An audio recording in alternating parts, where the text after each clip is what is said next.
All right, welcome back again. I know this little video over here is kind of weird. Hopefully it's not so choppy that when I create these videos it's going to be weird looking. But um, how consumer perceptions are formed from brand execution.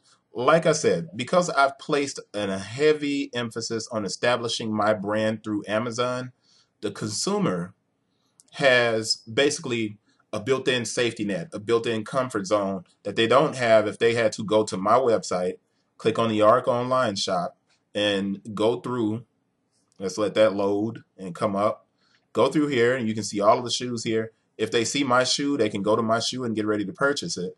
But it's really a little bit unsettling for people to click on a brand and have to buy it through your website, which people have the ability to do so. They can go to my website, click on a shoe, let's say these Air Jordans, and then they can scroll down and they can add to cart. But adding this item to the cart means that they have to trust me. And a lot of the times people just won't trust your website as much as they will trust Amazon. Amazon's an established brand. So I can't fight that. I have to kind of stay in line and protect myself in a way that I help myself out instead of fighting and swimming upstream and trying to get people to buy through my website. I'll go ahead and sacrifice the 15% that I lose to Amazon. I've said this a number of times throughout the class and on video. I'll sacrifice that amount and chalk it up as advertisement. But there's a certain amount of reliability involved with Amazon shopping, right?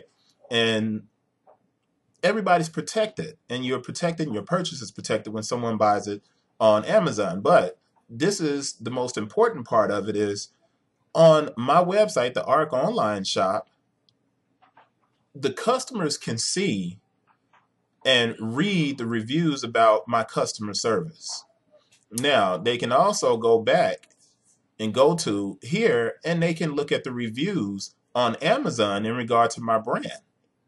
And that's vital. It's very important. Okay. And what happens is this gives me the opportunity to be compared to the New Balance and Asics on the website. If there's a problem with the shoes, the customer gets to correspond with the actual company instead of a third party seller. So the perception of the brand becomes stronger.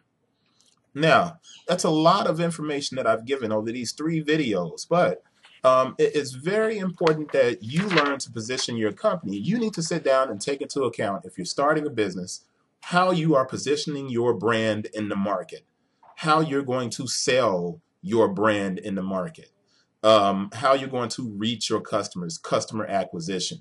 You're going to have to look at all of these different things and figure it out. Now, obviously, if you look here and you see 92% buy box, I'm always going to have a high percentage because I'm the only person that carries this shoe on Amazon. All right. But this is what's good about being able to compare and brand myself and differentiate.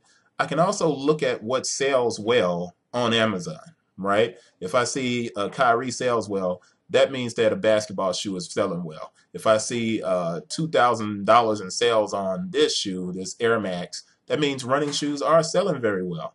I can see here that Shocks, Nike Shocks, or Flyknit Racers, running shoes. Once again, so 1, 2, and 3 of the top sellers that I have on my store from 901 to today are running shoes.